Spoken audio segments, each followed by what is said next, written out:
టాటా సినిమాతో దర్శకుడిగా పరిచయమైన అనిల్ రావిపూడి ఇండస్ట్రీలో 10 ఏళ్లు పూర్తి చేసుకున్నారు. ఈ సందర్భంగా ఆయన మీడియాతో ముచ్చటించారు. లేటెస్ట్ గా సంక్రాంతికి వస్తున్నాం సినిమాతో హిట్ కొట్టిన అనిల్ నెక్స్ట్ మెగాస్టార్ చిరంజీవితో సినిమా చేయబోతున్నట్టు చాలా రోజుల నుంచి వార్తలు వస్తున్నాయి. తాజాగా మీడియాతో ముచ్చటించిన సందర్భంగా ఇదే ప్రశ్న ఆయనకు ఎదురైంది. ఈ సందర్భంగా అనిల్ రావిపూడి స్పందిస్తూ చిరంజీవి గారి సినిమా గురించి మాట్లాడడం టూ ఎర్లీ అవుతుంది. కనీసం ఇటుకలు వేసి బేస్ కూడా వేయలేదు.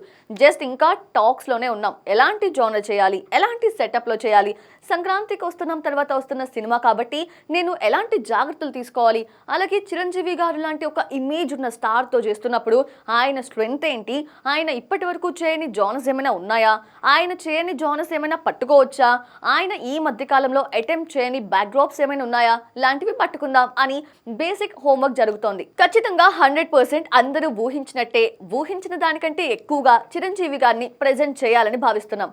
సంక్రాంతికి వస్తున్నాం సినిమాలో 3 పాటలు ఉన్నాయి కాబట్టి మెగాస్టార్ సినిమాలో 5 పాటలు ఆయనకి తగ్గట్టుగా ప్లాన్ చేస్తామని అనిల్ రావిపూడి చెప్పుకొచ్చారు.